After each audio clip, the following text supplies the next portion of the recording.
Well, everyone says laughter is the best medicine. We've all heard that, right? But is it? Could laughter, if used incorrectly, result in unintended side effects? Injury, death. I'm Carla, and I'm a laughter addict. And please, if you know of a cure, don't tell me. I'm enjoying my addiction far too much. Scientists have discovered that laughing reaches the same pleasure center of the brain that using cocaine does. And I can attest to that, not because I've done cocaine, which I haven't, but I became a heavy laugher by age 4. It started innocently enough with peekaboo and tickling, but before you knew it, I was into the hard stuff. Ernie and Bert, Saturday morning cartoons, joke books, Mad Libs, and horrible songs like McDonald's is your kind of place, hamburgers in your face, french fries up your nose, pickles between your toes. Last time that I was there, they fried my underwear. Okay. I couldn't get enough laughter. I was insatiable. I spent my whole allowance on comic books. I laughed till I cried. I thought I was just a social laugher. But then I found myself laughing alone. I made friends. I had fun. I was out of control. Chances are someone you know uses laughter every day. Some of you in this room may have already had a heavy dose this morning. The signs that someone you know may be a frequent laugher: relaxed muscles, deep sleep, lowered blood pressure. And those are just some of the physical side effects. There are social consequences as well. Teamwork, bonding, resilience. Do you want this to happen to someone you love? I want you to know there's hope. Thank heavens, once I graduated college, I found a way to control my laughter problem. I became an adult. I decided it was time to take myself and everything very seriously. I had to create bills, make money, pay bills, lather, rinse, repeat. Got to wear a suit, got to take a low-paying job that I don't like with annoying people, and make sure I'm living my life by guessing what everyone else expects of me. Wear a stuffy shirt and uncomfortable shoes, and absolutely no time for fun. And it worked. I no longer had the urge to laugh at anything, ever. I was cured. Yay, 24 years old and cured of my laughter problem. Isn't that awesome? Oddly, not long after I cured my laughter problem, I fell very ill. Every feet my morning. Can't make this stuff up. All 2 of my feet. Every morning, my feet were so swollen, I had to take a long hot shower to get the swelling down so I could stuff them into my awful dress shoes. And I'd just gotten a promotion at the music store, so I went from selling guitars to selling pianos.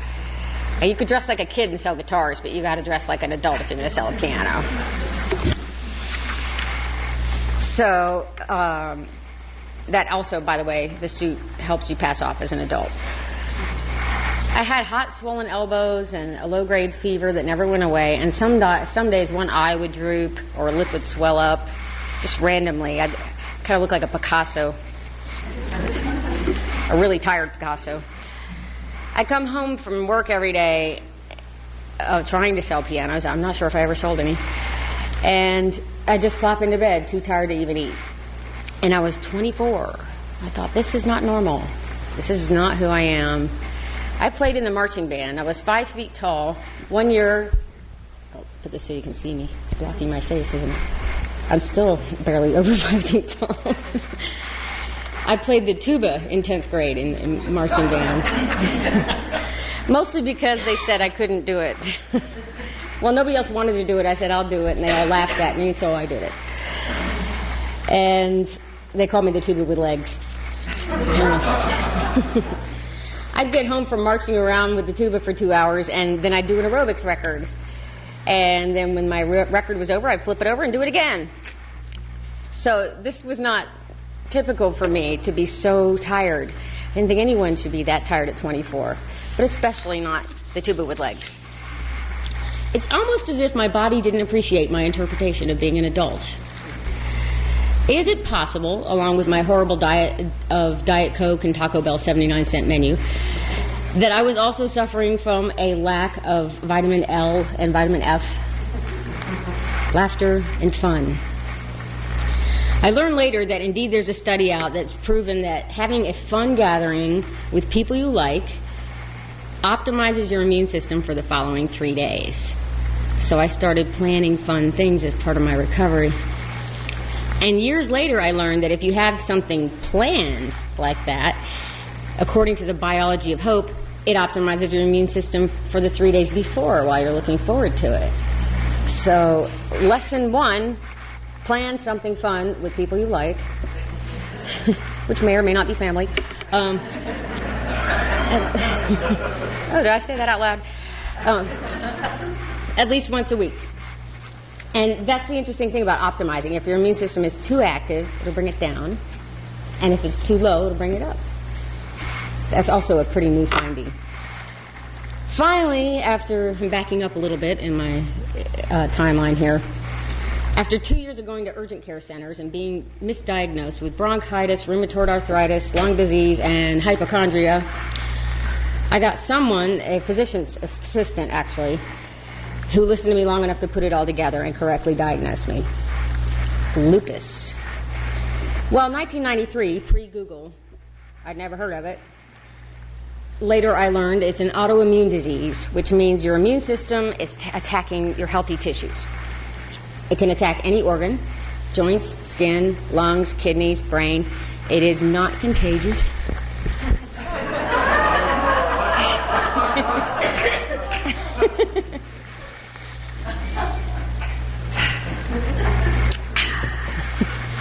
We're sharing that, right? They're not really sure it's genetic. In fact, they have no idea why. They really don't know why people get autoimmune diseases. We do know that it has tripled in rate in only industrialized nations in the last couple of decades. So it's something we're doing. And they have no cure. So what doctors in mainstream medicine do is manage the disease by suppressing your immune system. That sounds like a great idea, doesn't it? So the way I explain this sometimes when I'm not being too serious is I say, well, the doctor says we got good news and bad news.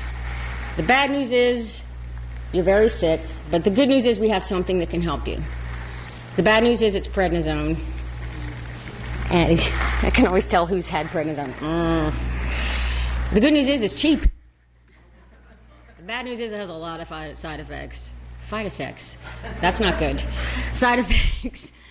Weight gain, mood swings, osteoporosis, cataracts, diabetes, and insomnia. But the good news is your kitchen floor will be spotless. Your CDs will be in perfect alphabetical order. Catch up on all those reruns of Matlock. Which I did. I didn't really want to go on prednisone, but at some point I had no choice. But I'll sing a little song about prednisone. Now, I must say, I didn't learn all this about prednisone and then go, oh, this stinks. Let me write a funny song. I wrote this much later. Prednisone, make you get real fat. Prednisone, I'll give you cataracts. Prednisone, it will destroy your bones. So take some prednisone, destroy your bones today. Prednisone, your moods are up and down. Prednisone, your face is big and round. Prednisone will mess with your hormones. So take some prednisone, spend your life alone today. Give it to your cat, give it to your dog, give it to your guinea pig. See him acting weird, see him eat a lot, see him getting really big. Take it for your gout, or if you got a bout of poison or a poison ivy. Take it in a drop, take it in a pill, take it intravenously. Prednisone, you start with one complaint. Prednisone, now you've got 7 or 8. Prednisone, you could be dead, you know. So take some prednisone or pick your tombstone today.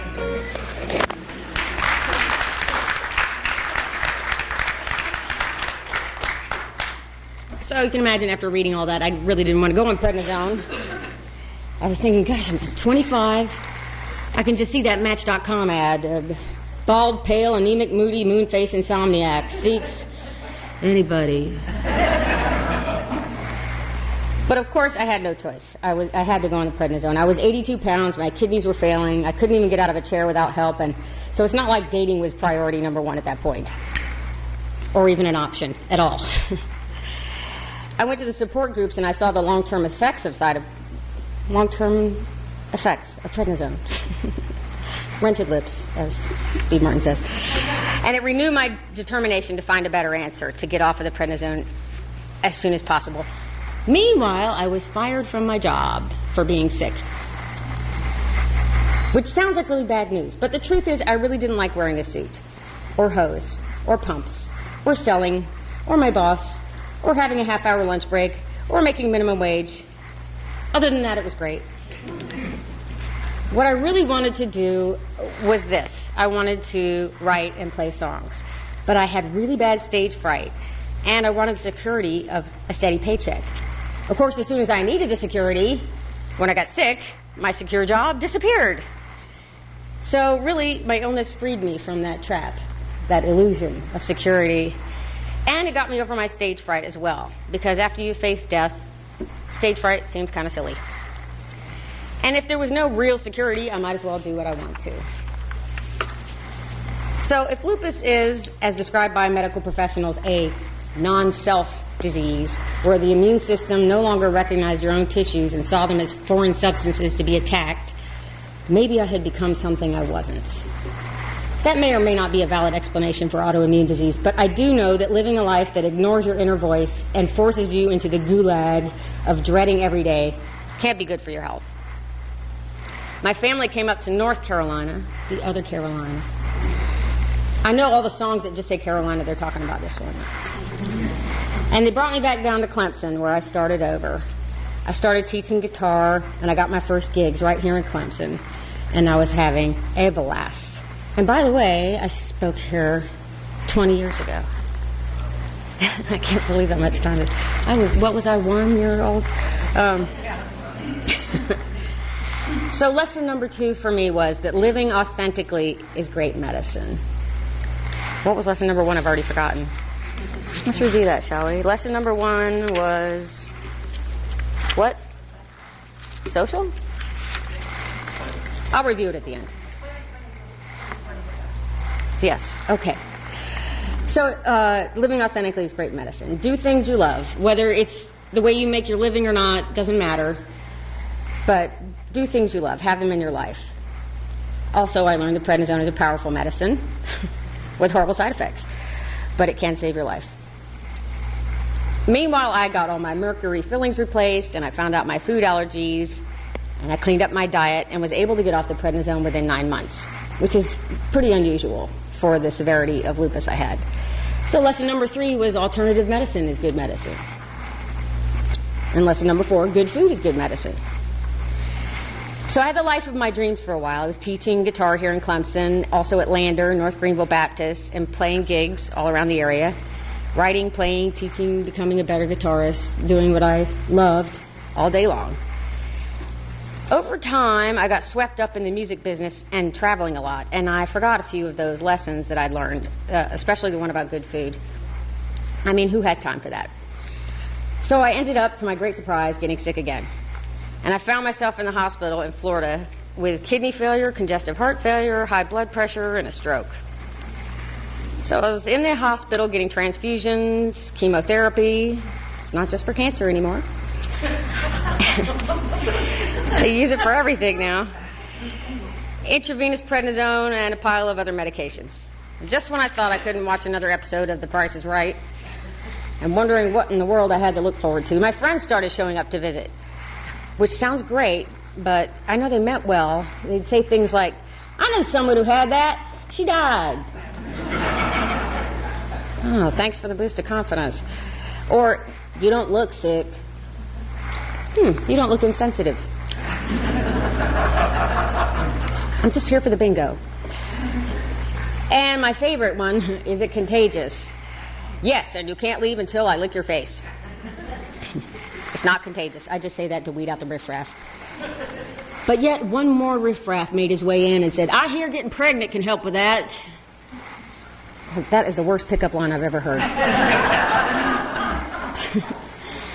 But people do this because they're afraid. If they can somehow believe, not the pregnant thing, but when they try to, I don't know why they do that. Just no filter, I guess. But when they try to say things like, well, you must have hidden sin in your life, and that's why you're sick, or the devil's attacking you because you're a good Christian.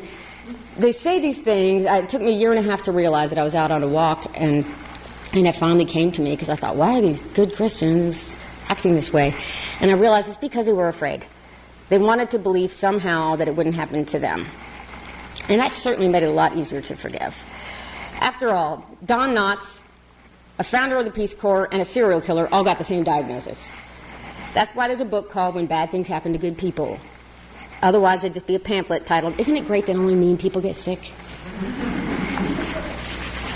Well, finally, thank heavens, my friend Sarah Lynn came to visit. And she is one of the silliest, goofiest people I've ever met. Now, you know, and I know that illness is serious. You know, you can't laugh in the hospital. But Sarah Lynn didn't get the memo. And she just came in and jumped to topic like we always did together. It was as if I just treated me like we were just sitting in her living room. And she kept jumping from topic to topic until she got me to laugh. And what was so funny? Grocery shopping. That's what we laughed about. And we were talking about our friends. Everybody has a couple friends like this who have the same conversation 3 or 4 times a day. And this is what we wound up writing together. I actually stayed up all night writing this. I forgot I was in the hospital. It was great.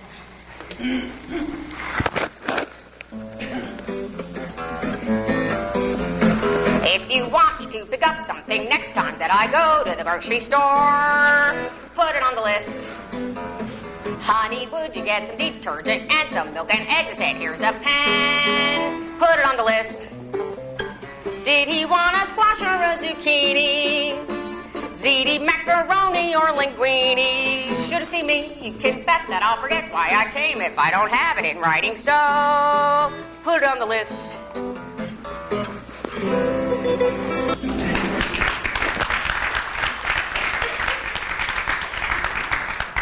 Not exactly my magnum opus, but the point was, it got me out of myself and back to realizing that no matter what was going on with my body, I was still in there, and my sense of humor was still intact. It was like Sarah Lynn came into a dark room, just flipped on all the lights, or opened the curtains and let the sun in. And so there I was after that, just off and running again, back to my old ways, writing ridiculous songs. Was off the wagon, on the wagon, off the wagon, whatever. There's this wagon, I was on the wrong side of it. So I always get those mixed up. So lesson 5, yes, laughter is a really great medicine. And thanks to Sarah Lynn, I found myself engrossed in finding new ways to laugh about my situation.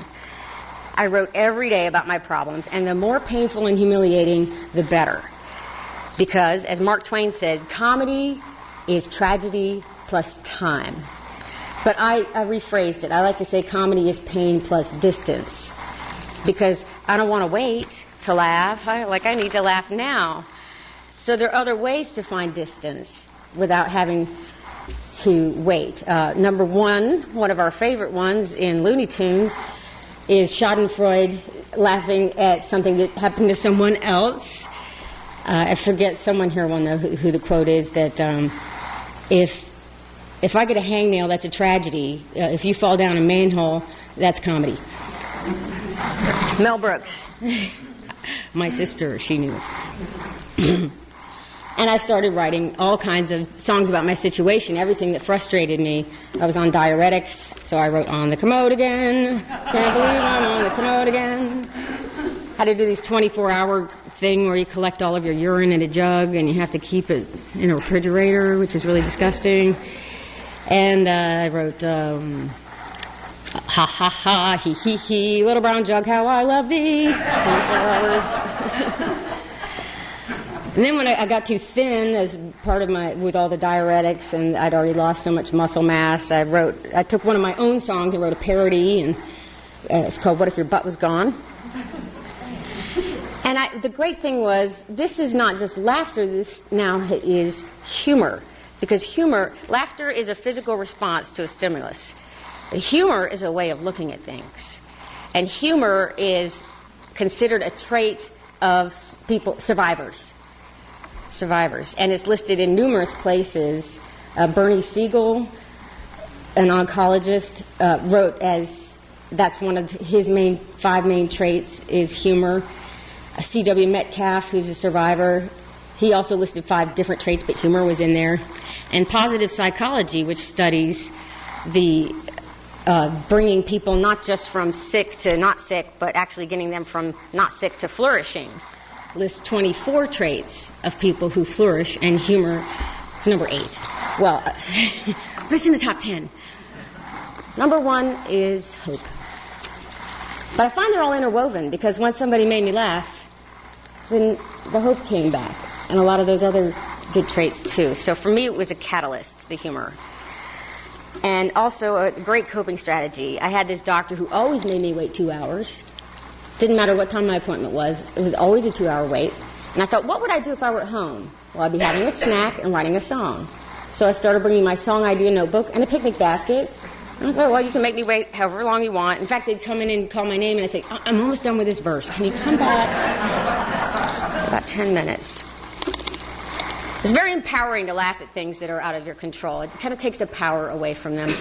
As you may remember from 9/11, we had 8 days of no laughter, no comedy shows, no talk shows. And when they came back on with Saturday Night Live, it was like they gave us all permission to laugh again. When they asked Giuliani, is it okay to be funny? And he said, why start now? But it's like they gave us permission. So lesson 6 is humor, as well as laughter, is a great medicine. You may have heard of Norman Cousins. He had a similar journey. He had an untreatable illness. They couldn't even manage it with drugs. They couldn't get him out of pain. He couldn't sleep. You can't sleep when you're in excruciating pain. He had friends bring in a film projector. I think we're all old enough to remember what that is. We've had the children leave. And they would play episodes of Candid Camera and the Marx Brothers. And he would laugh, belly laugh for 10 minutes and fall asleep for 2 hours. And then when we wake up again, they'd flip the projector back on, 10 minutes of laughing, 2 hours of sleeping. And he's kind of the father of the modern movement of the study of laughter. So between my experience and his experience, I was convinced about the healing power of laughter. But scientists don't like anecdotal evidence. They want proof. So there was a study done, and it's called The Impact of Cinematic Viewing on Endothelial Function. Some of you have already translated that because we're in Clemson, but what that means in English is a bunch of heart patients got to watch funny movies as part of their recovery. But if you call it that, you can't get a grant. The control group got to watch unfunny movies, documentaries about trains.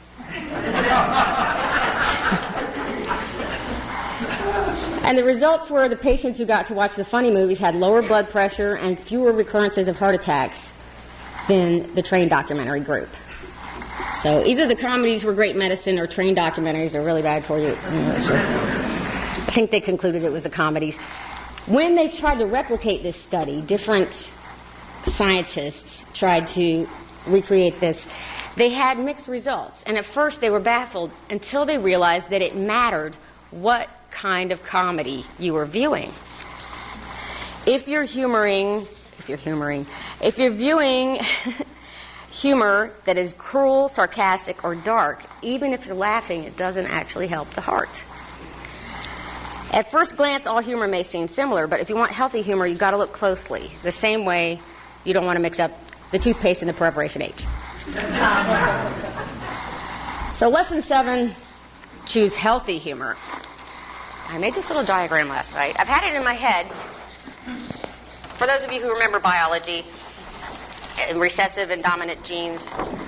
So I figure all humor falls into one of these 4 quadrants, right? It's either funny or not, which is kind of a matter of taste. So that you have to decide for yourself whether you find something funny or not. And it's either healthy or unhealthy, and that's a little easier to define.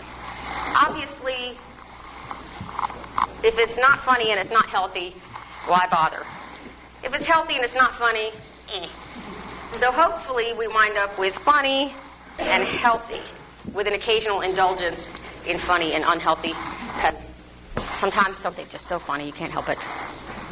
So I'm going to read you a few jokes. In general, here's how I distinguish. Healthy, because I asked a lot of people. There are a lot of people doing research. Oh, thank you. A human, oh, you are so nice. Thank you. The poster child. Healthy humor brings people together. Unhealthy humor tears people down. Some safe humor would be puns, which could be here or here. Usually puns are funnier to the teller than they are to the receiver. No, Doug's are here. Okay, Doug's are good. And riddles, wordplay, some other things I think fall up. Yeah, it could happen. Garrison Keillor, Seinfeld, I Love Lucy, that's mostly slapstick. And slapstick and vaudeville, generally very safe stuff. I find Jimmy Fallon, I think he falls up here. He's not usually tearing people down. Some negative humor might include Don Rickles, perhaps. I think he's funny, but maybe kind of insulting. And Lisa Lampanelli, she likes to do a lot of racist humor. Roseanne Barr, I sometimes find her funny, but very sarcastic, and I find after I watch an episode of Roseanne, I'm like, wow, people hate each other. And so it brings me down. Kathy Griffin, Joan Rivers, more stuff that may be funny, or maybe you don't find it funny, but I think it slides over here to the right. So I'm going to read a few things, and you can mentally decide which quadrant you find it in. A hole has been found in the nudist camp wall. The police are looking into it. Okay, that's the wordplay. I don't think we're tearing down anyone in particular. Why did the woman cross the road? I don't know, but what's she doing out of the kitchen? Ooh. Mom says not funny. I actually thought it was funny, but it's definitely over. And it also depends on who's saying it, right?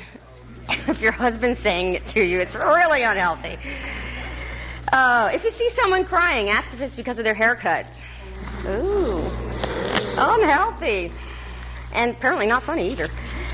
Two hats were hanging on a rack. One said to the other, "You stay here, I'll go on ahead." Pretty healthy? Marriage is like a 3-ring circus. Engagement ring, wedding ring, suffering.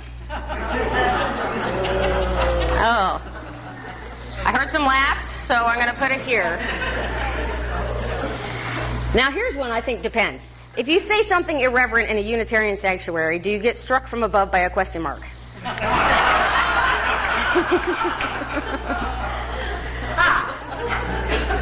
Now, if a Baptist told that, would it still be funny? I don't know. Yes? Okay, well, you guys have a good sense of humor about yourselves then. I put this on my Facebook wall. I just shared it, and someone was really offended by it. Jehovah's Witnesses don't celebrate Halloween. Maybe that's because they don't like strangers coming by and knocking on their doors.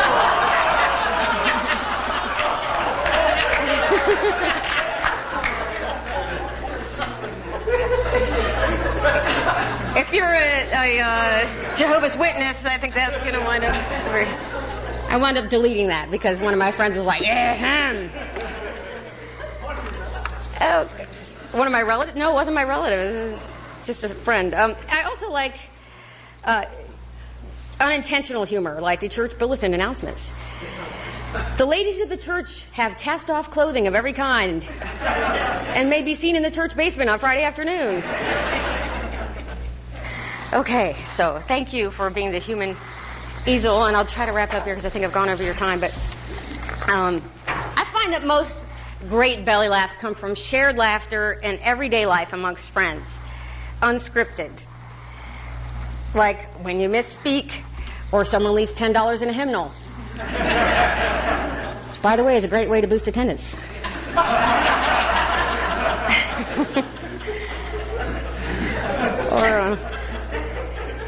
Or when the dog or the kid or the chicken does something ridiculous. So that, to me, are the best laughs. And for years, you can look back on them and keep laughing. So what I learned so far from my journey, I'm still going. Alternative medicine is great medicine. Good food, great medicine. Living authentically, great medicine. Having fun is great medicine, and it's intertwined with laughter. Humor is great medicine and very empowering, particularly healthy humor. I've used a lot of medicines, and of all my choices, regular needles, acupuncture needles, prednisone, strict diets, laughter and fun are two therapies I know I can stick with. They not only work as a healing medicine, they're also preventive, like vitamins. And it's not hard to find a way to get some vitamin L every day and some vitamin F every week. That could really be misinterpreted, couldn't it?